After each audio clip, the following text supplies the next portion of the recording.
Good morning. Happy Monday to you guys. Glad you came back. Ready to read chapter 4.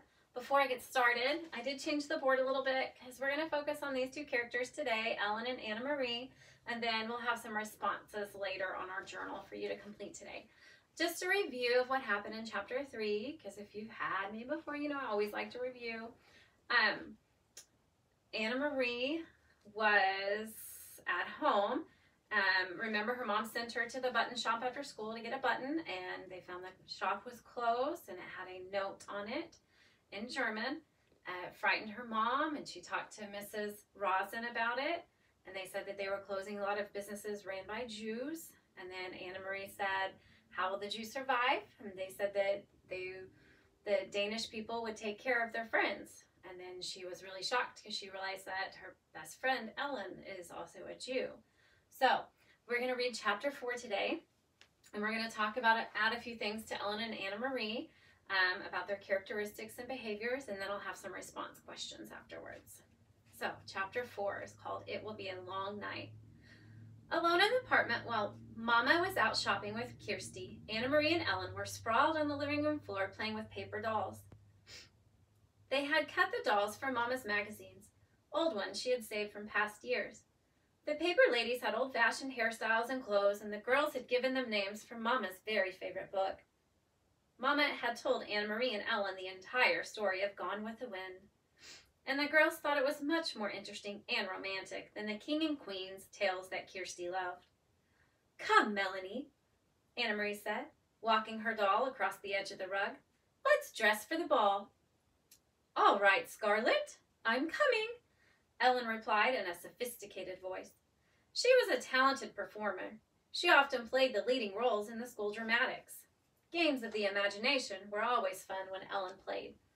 So that's a characteristic we're learning about Ellen, is that she was good in school plays. In school plays. And from chapter 1, we know that Anna Marie is good at running. So I'm going to put she's a runner.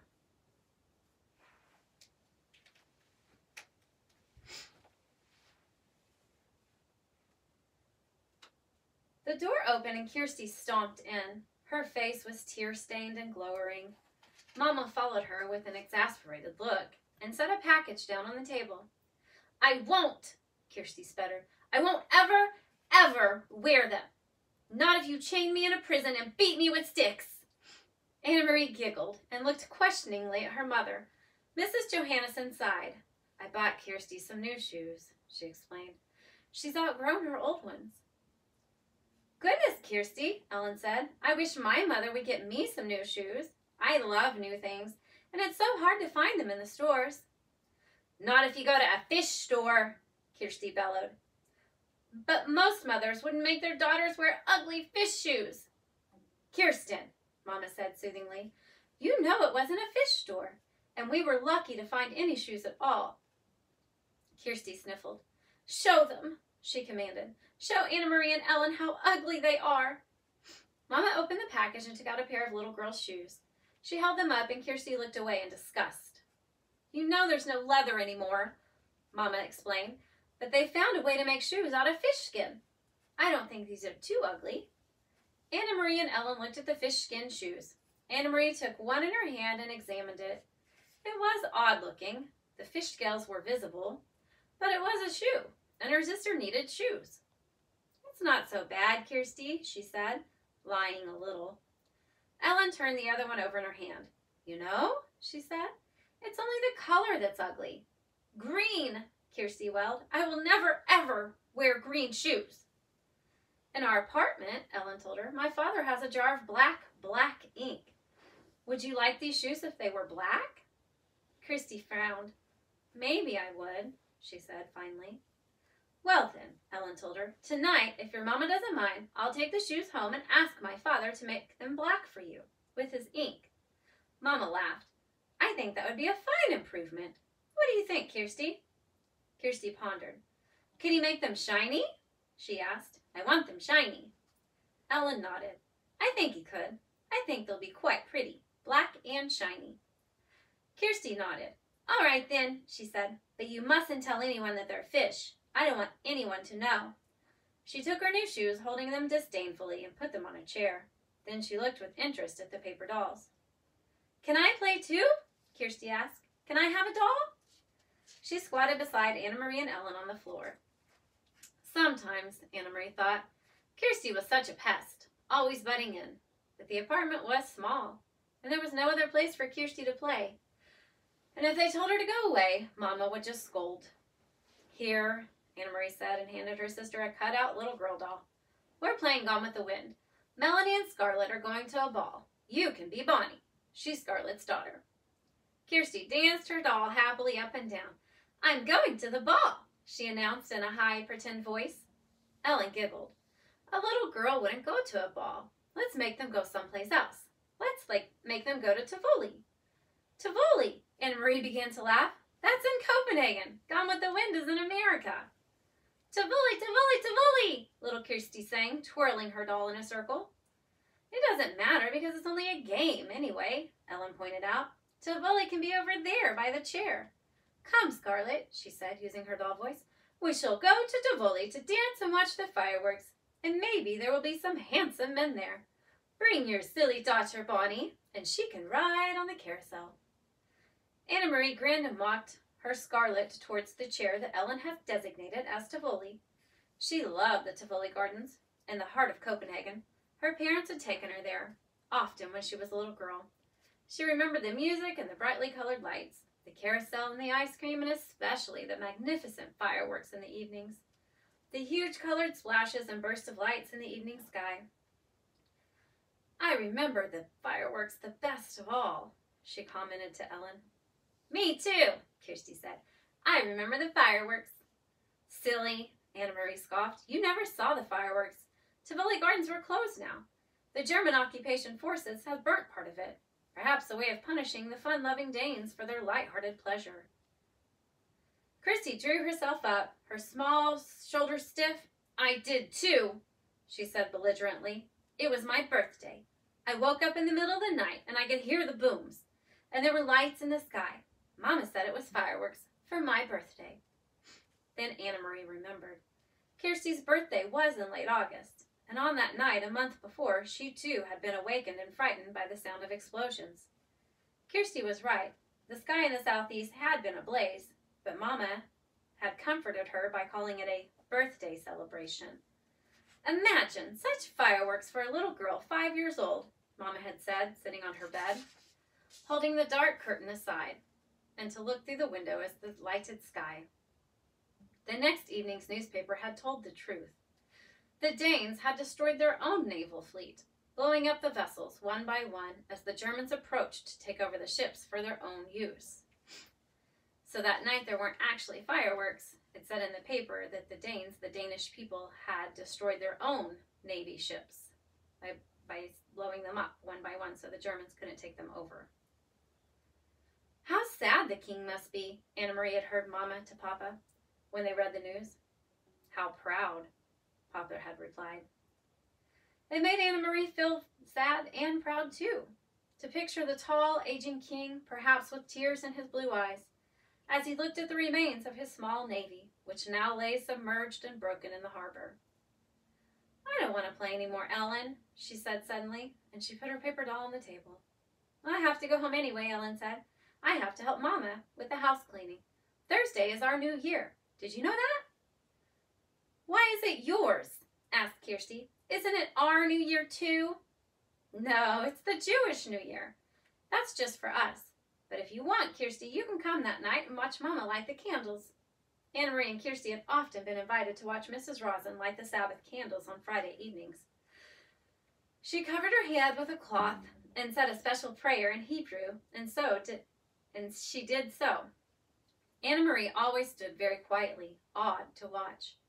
Even Kirsty, who's usually a chatterbox, was always still at that time. They didn't understand the words or the meaning, but they could feel what a special time it was for the Rosens. Yes, Kirsty agreed happily. I'll come watch your Mama light the candles. I'll even wear my new black shoes. So the following day is supposed to be the new year for the Jewish people. But this time was to be different. Leaving for school on Thursday with her sister, Anna Marie saw the Rosens walking to the synagogue early in the morning, dressed in their best clothes. She waved to Ellen, who waved back happily. A synagogue is like a meeting place or a church for the Jewish people. They're going on the way to school, or they're going to the synagogue that morning while Anna Marie and her sister are going to school. Lucky Ellen, Anna Marie said to Kirsty. She doesn't have to go to school today. But she probably has to sit very, very still like we do in church, Kirsty pointed out, and that's no fun. That afternoon, Mr. Rosen knocked at their door, but he didn't come inside. Instead, he spoke for a long time in a hurried, tense voice to Anna Marie's mother in the hall. When Mama returned, her face was worried, but her voice was cheerful. Girls, she said, we're going to have a nice surprise. Tonight, Ellen will be coming to stay overnight to be our guest for a few days. It isn't often we have a visitor. Kirsty clapped her hands in delight. But Mama, Anna Marie said in dismay, it's their new year. They're going to have a celebration at home.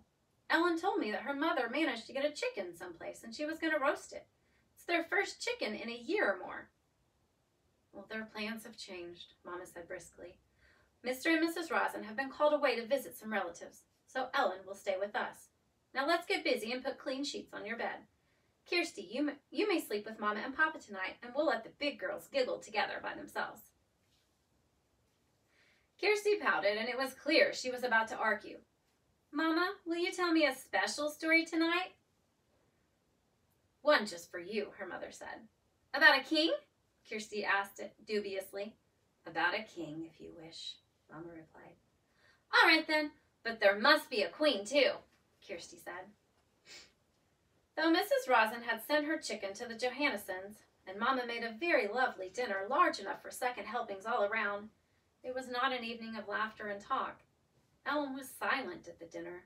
She looked frightened. Mama and Papa tried to speak of cheerful things, but it was clear they too were worried, and it made Anna Marie worried too. Only Kirsty was unaware of the quiet tension in the room. Swinging her feet in her newly blackened and shiny shoes, she chattered and giggled during the dinner. Early bedtime tonight, little one, Mama announced after the dishes were washed. We need extra time for the long story I promised, about the king and queen. She disappeared with Kirsty into the bedroom. What's happening? Anna Marie asked when she and Ellen were alone with Papa in the living room. Something's wrong. What is it? Papa's face was troubled. I wish I could protect you children from this knowledge, he said quietly. Ellen, you already know. Now we must tell Anna Marie. He turned to her and stroked her hair with his gentle hand. This morning at the synagogue, the rabbi told his congregation that the Nazis have taken the synagogue list of all the Jews, where they live, what their names are. Of course, the Rosens were on that list, along with many others. Why? Why did they want their names? Because they plan to arrest all the Danish Jews. They plan to take them away, and we have been told they may come tonight. I don't understand. Take them where? Her father shook his head. We don't know where. We don't know why. They call it relocation. We don't even know what that means. We only know that it's wrong, and it's dangerous, and we must help. So they're saying that morning when Ellen and her family went to their church, they were informed that the Nazi soldiers had gotten a list of all the names of all the Jews in the town, where they lived, where they worked, and they were planning to maybe come tonight and take them and relocate them. They didn't know where to or what that meant, so it's up to the Danish people to try to protect their friends and their family.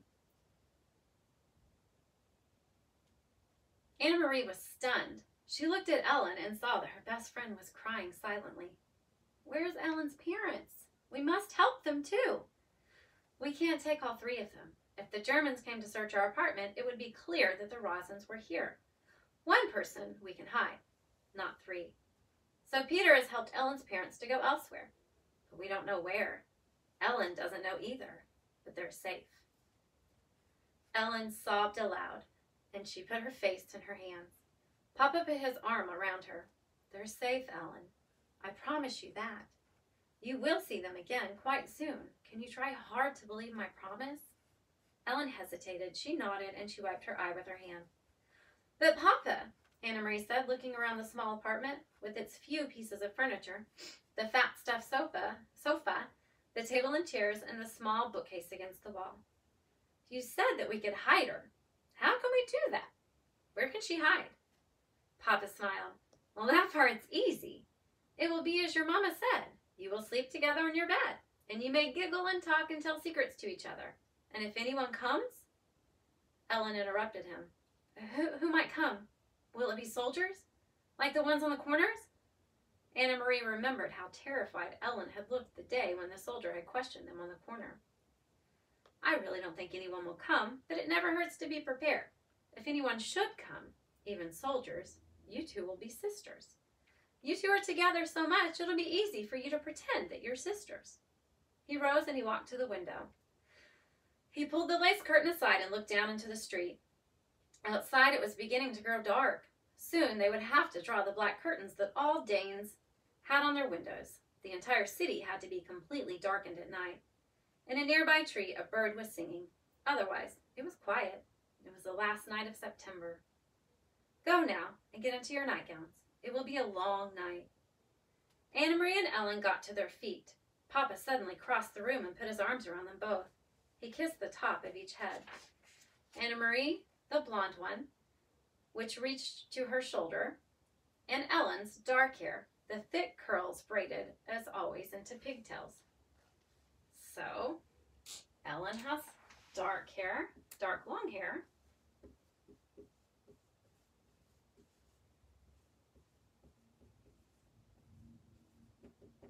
And Anna Marie has blonde hair to her shoulders.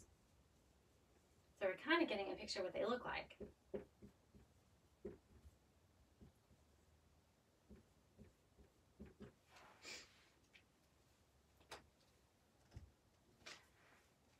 Don't be frightened, he said to them softly. Once I had 3 daughters. Tonight, I'm proud to say, I have 3 daughters again. So that's the end of chapter 4. Remember the title was, It's Going to Be a Long Night? So I think from the beginning of the chapter to the end, things really changed, especially for the Rosens, for Ellen, for Anna Marie, because now they are acting as though Ellen is Anna Marie's sister, and she's going to stay with them for a while. They're going to try to keep her safe if the soldiers do come. So what I want you to write down today in your reading response journals is, if I were, and you need to choose, if I were Ellen or if I were Anna Marie, I would feel. How would you feel?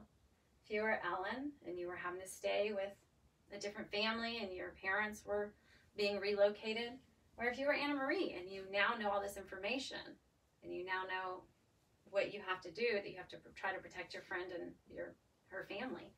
So please write in your reading response journals what you would feel and make sure to use that evidence from the story. All right, have a good day.